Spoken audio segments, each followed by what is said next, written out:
fiery horse with the speed of light, a cloud of dust, and a hearty hi-yo silver. The Lone Ranger.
Faithful Indian companion Tonto, the daring and resourceful masked rider of the plains, led the fight for law and order in the early western United States. Nowhere in the pages of history can one find a greater champion of justice. Return with us now to those thrilling days of yesteryear. From out of the past come the thundering hoofbeats of the great horse Silver. The Lone Ranger rides again. Come on, Silver. Let's go, big fella. I'll Silver! Aye!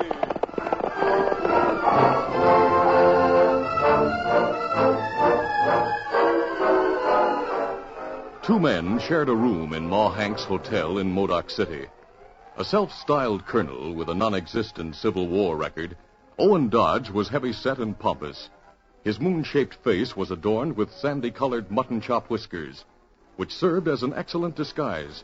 For Dodge's actual record had been written years ago in the books of the New York Police Department, where he was wanted for murder. The colonel's partner was Amos Harlan, a tall, lean, leathery-skinned man. The colonel polished a pair of gold-rimmed spectacles as he grinned at his partner. Amos, if all goes well, we'll soon leave Modoc City with plenty of cash. I'm not so sure of that. I am. Our landlady keeps a small fortune in her office safe. How do you know? It was open when I went to the office this morning to pay our bill for last week. Before Mrs. Hanks closed it, I saw the money inside. Furthermore, Amos, I made inquiries about her at the newspaper and some other places in town. I learned that her husband is wealthy, a New York lawyer who came here to live and married her. He's out of town right now. He went east about a month ago, and he isn't back yet. So she has money of her own, and she married more. That's right. She's an ideal prospect for our railroad stock. We might not be able to pull the wool over her husband's eyes, but it'll be easy to fool her. Mm-hmm. Well, don't you agree? Might be easier to rob the safe. And to have the law on our heels before we can get out of town, and not me, thanks, Amos. I propose to talk Mrs. Hank out of her money. By the time she realizes she's been swindled, we'll be far away from Modoc City. That doesn't mean we'll be in the clear. Yeah? I've been doing some investigating myself, Colonel. And I found out that Ma Hank and her husband Homer are good friends of the Lone Ranger. The Lone Ranger? I didn't know that. Yeah. I thought the news would change your style. That masked man's double-barreled poison to anyone on the wrong side of the law. And if he finds out we swindled his friends, well, I reckon you know what that'd mean. Yes. We'd be lucky to get over the jail term. And you might hang if he finds out you're wanted for murder. That murder was committed years ago. That doesn't make the law any less anxious to put a rope around your neck. There's not a chance I'd be recognized. These whiskers and my glasses have changed my appearance completely. And I've added weight since then, too. Yeah, without the glass and the whiskers, you wouldn't look much different than you did. Nonsense.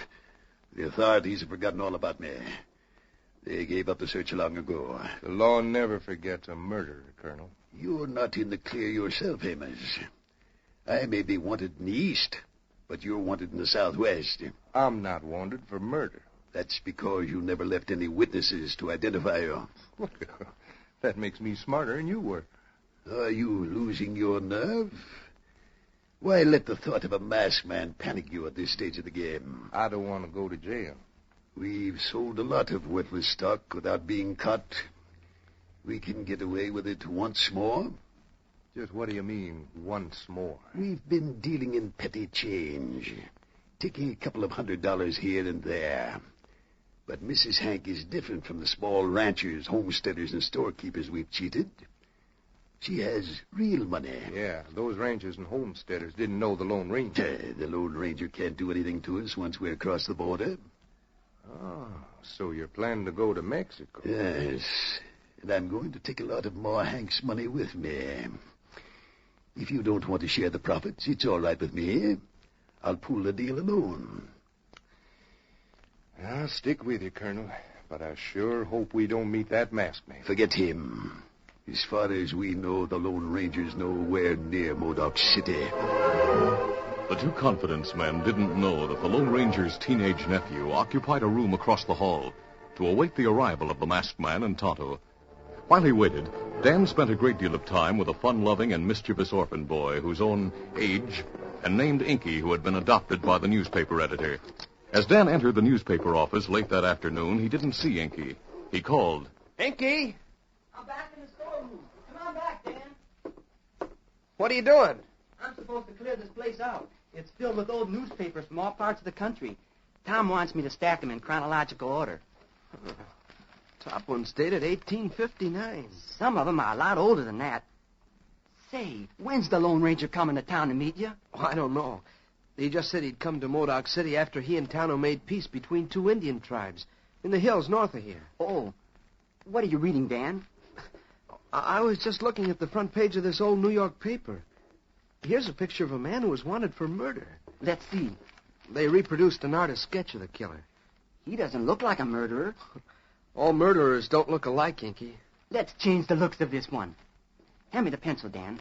Here. Thanks. Hey, what are you doing? I'm giving this gent a set of whiskers. I saw a picture of an actor once with mutton chop whiskers, like this. He was a stuck-up-looking critter, an earl or a duke or something. Oh, you mean Lord Dundreary? That's a good name for him. Well, that was the name of the character in the play. The famous actor Mr. Southern created the role. I'll add a pair of specs, like this. There. Now take a look at the killer, Dan. That's what the actor looked like. He's a funny-looking feller, isn't he? Gosh, Inky, those whiskers make that man look like one of Ma Hank's guests. Huh? Colonel Dodge is staying at the hotel. He has whiskers like those, and he wears glasses, too. I know who you mean, Dan. He was in a newspaper office this week, asking a lot of questions about Ma Hank and Uncle Homer. He's an Easterner. He talks and dresses like one. He's a plenty high and muddy. Kept calling me boy. Wanted me to run errands for him. Did you? No, I didn't like him. Say, maybe he's the same man. Maybe he's the killer. Oh, he couldn't be. That murder was committed a long time ago. I'll look up later issues of the paper to see if he was ever caught. If he escaped... You're jumping to conclusions, Inky. Lone Ranger always says a man's innocent until he's proved guilty. Old newspaper picture isn't proof. No, but it... Uh-oh. Tom's wife is signaling me. I promised to be home on time for supper. I've got to hurry, Dan. I'll see you later. I'll come over to the hotel and play a couple of games of checkers with you tonight. Fine. So long, Inky. So long. When Dan returned to the hotel, he went to his room to wash his face and hands. Then he presented himself in the hotel dining room for dinner. As he waited for his meal to be served, Colonel Dodge and Amos Harlan entered and seated themselves at a nearby table. Still thinking of the newspaper picture, Dan studied the colonel closely. The colonel noticed Dan's interest in him. He leaned toward his partner and murmured, Why is that confounded boy staring at me? Oh, boy. He's at the table near the window. Oh? You know who he is? Yeah. Name's Dan Reed. I've seen him around the hotel. There's a room across the hall from us. He's been staring at me ever since we came in. Why worry about a youngster's curiosity, Colonel? I dislike curiosity. Forget it. Enjoy your meal. Man, I haven't tasted food like this since I was a kid. My Hank is certainly a good cook. I've made arrangements to talk to her and her husband late tonight about the railroad stock. I think we'll be able to close the deal tonight or tomorrow morning. Well, the sooner we get her money and get out of town, the better I like it.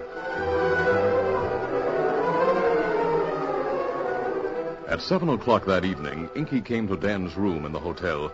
He brought a checkerboard and checkers with him, as well as the front page of the New York paper that featured the picture and the story of the murderer that the boys had talked about. As he unfolded the tear sheet, Inky said, Dan, I went back to the office after supper to try to find out more about this killer. There was a later edition in this storeroom saying that the feller escaped. Did the law ever catch him? Not as far as I know. Tom's paper skipped a year after that. Maybe he dropped his subscription for a year or something. Where's the colonel's room? He's in the room right across the hall from me. Why? Let's put this picture and story on his door. We can put the whole page there. It'll be fun to see what he does about it. No, Inky, we can't do that. Why not? I think it'd be a good joke. You'll get into trouble one of these days with your jokes, Inky. Let's get out the checkers and see who wins the next game.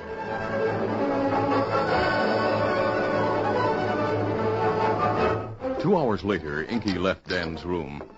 The irrepressible boy stood in the hall for a moment, studying the closed door of the colonel's room. Beneath the door, he could see a narrow strip of light. Old mutton chops must be inside. Inky took the tear sheet out of his pocket and unfolded it once more. In spite of the fact that Dan disapproved of the idea, Inky could not resist the temptation to play a joke on the colonel.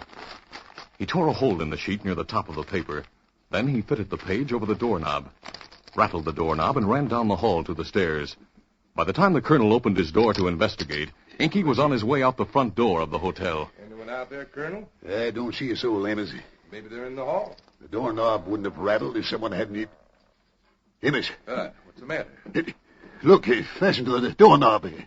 Why, the front page of an old Tribune. Amos, look at that picture.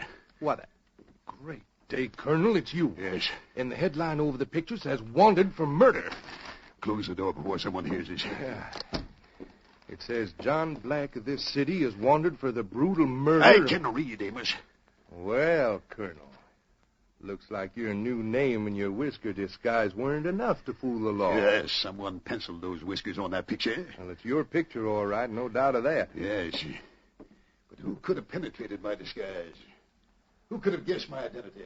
You sure you didn't see anyone in the hall when you opened the door? I saw no one. Then whoever put that paper on the door must have gotten away mighty fast. Wait a minute, Amos. What? Perhaps the culprit didn't get away. What do you mean? He may have opened the door of his room across the hall, fastened this to our door, then quickly closed his own door before we had a chance to discover him. Are you talking about that youngster across the hall? Yes. You saw him staring at me in the dining room tonight. Yeah. I knew something more than idle curiosity prompted his interest.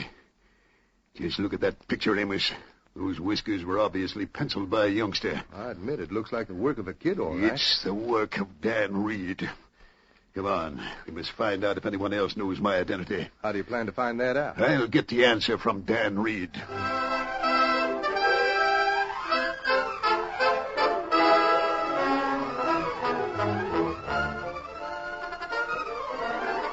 The curtain falls on the first act of our Lone Ranger adventure. Before the next exciting scenes, please permit us to pause for just a few moments.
Now to continue.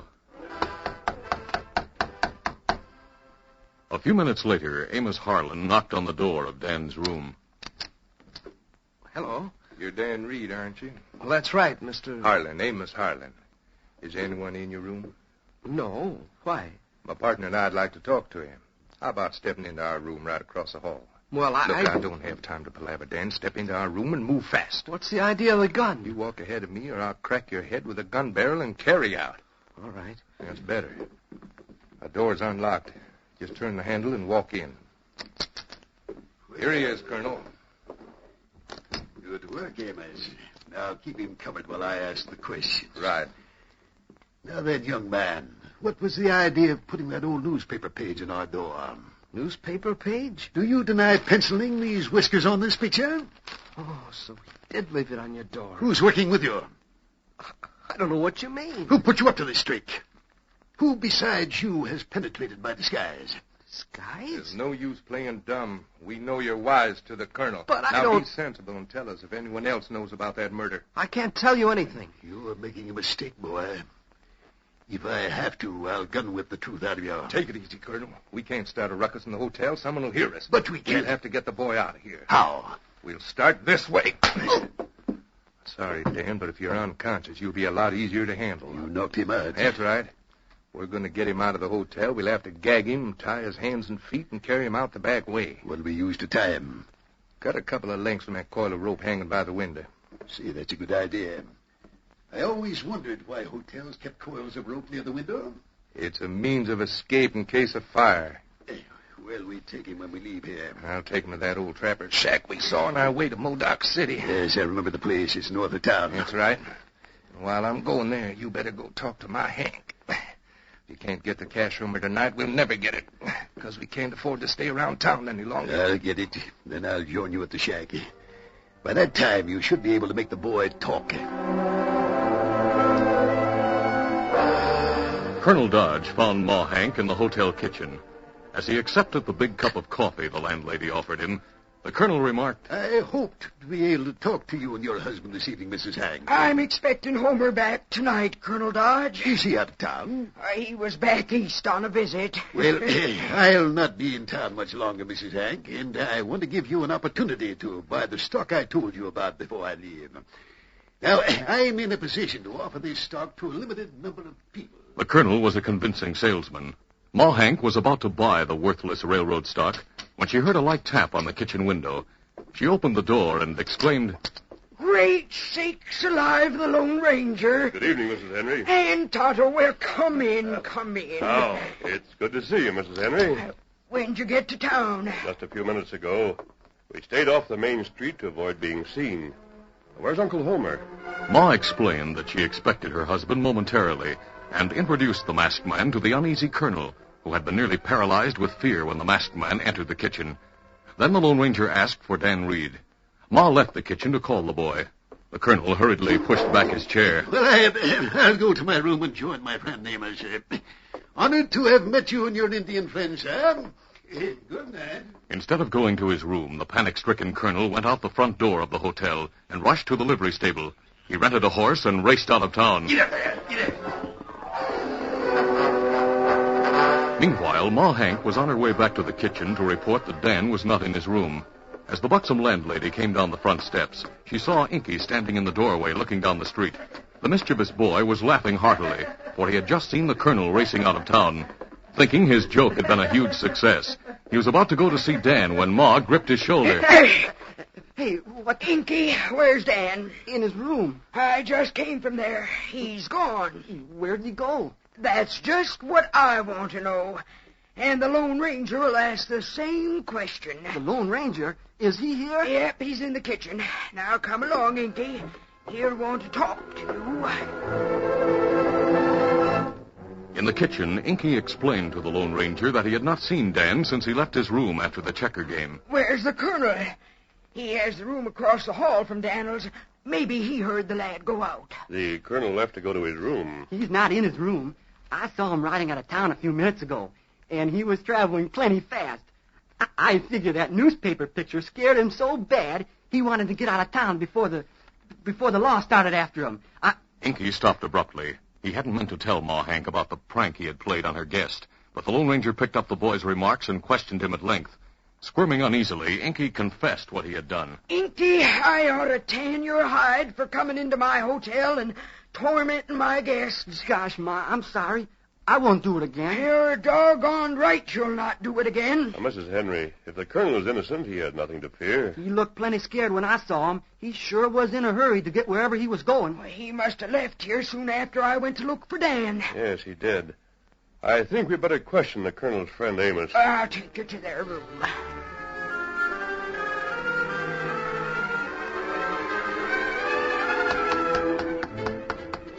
Receiving no answer from Amos Harlan, Ma tried the door. As it opened, Inky entered the room. Ma stopped in the doorway, all but blocking it, when she heard... Great sakes alive, it's Homer. I'm going to see him. While Ma went to greet her husband, the Lone Ranger, Tonto, and Inky surveyed the empty room that had been occupied by the colonel and his partner. The masked man noticed the frayed ends of the fire escape rope. Examining it, he realized that a length had been cut from it. Suddenly, Inky exclaimed, This is it. This is the tear sheet I put in the door. Look at the picture, mister. That feller's a dead ringer for the colonel. As the masked man studied the tear sheet, Ma and Homer entered the room. When the little New York lawyer saw the newspaper page, he recalled the crime it described. He pointed to the picture of the killer and said, There's proof in the police files that John Black was not only a murderer, but a swindler and a thief as well. The man he killed was a client of mine.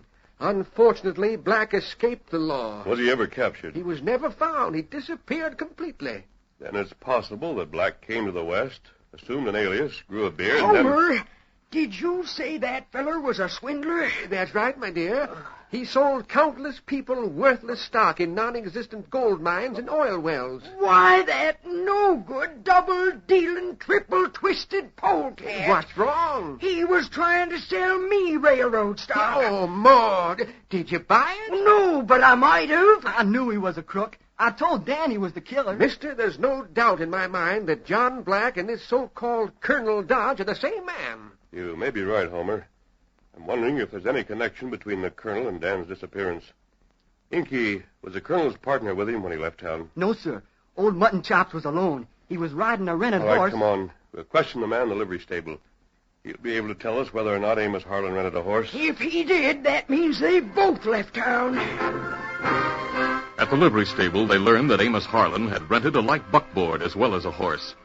The Lone Ranger's mind raced. He recalled the frayed ends of the rope in the colonel's room and realized that the length cut from it might have been used to tie the hands and feet of a prisoner. The buckboard might have been used to take the prisoner out of town. He turned to Tonto and said, Come on, Tonto. We'll go back to the hotel to pick up the tracks of that buckboard. In the brilliant moonlight, the tracks were easy to see. The masked man and his Indian companion mounted. Easy, steady, big fella. We'll follow these tracks. And I'll go tell Marshal Jim Fraser about the colonel. When he sees that newspaper picture, he'll go after that crook. Good enough, Homer. Come on, settle there. Up, scout!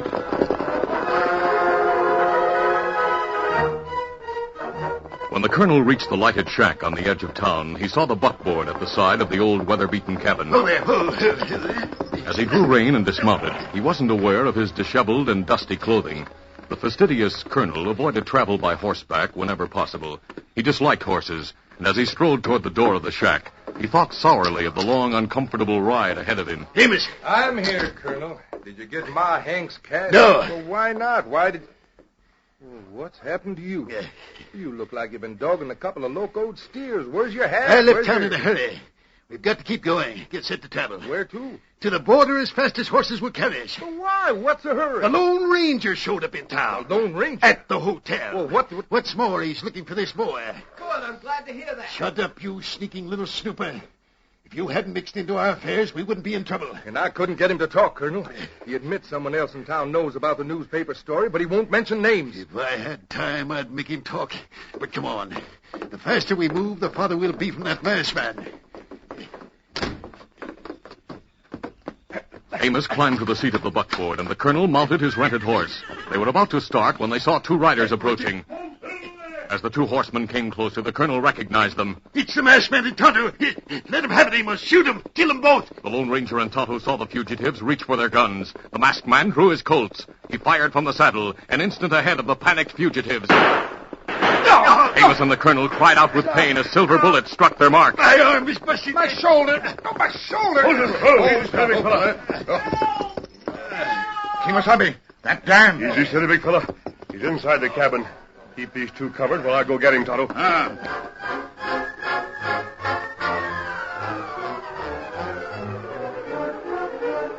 An hour later, the Lone Ranger, Tonto, and Dan reached the outskirts of town with the two prisoners. There they met Marshal Jim Fraser, Ma Hank, Uncle Homer, and Inky. Soon, Amos and the colonel were behind bars, while the Lone Ranger, Dan, and Tonto returned to the hotel to get Dan's clothing packed. Uncle Homer, Ma Hank, and Inky lingered in Marshal Fraser's office. From their cells, the prisoners heard Uncle Homer say, So the colonel has come to the end of the trail. He and Amos will hang at the same time. That's right, Uncle Homer. Amos Harlan, the colonel, will be out of circulation from now on. Marshal, I'll turn state's evidence. I'll tell everything I know about the colonel. Amos, you double-crosser. Oh, you got it coming, Colonel. I tried to tell you we should have left town when I found out Ma Hank knew that masked man. But no, you wouldn't do it. What are you laughing at, Inky? That picture scared old Mutton Chops even more than I thought it would. I don't think the picture scared him half as much as meeting the Lone Ranger.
This is a feature of the Lone Ranger Incorporated, created by George W. Trendle, produced by Trendle Campbell Muir Incorporated, directed by Charles D. Livingston, and edited by Fran Stryker.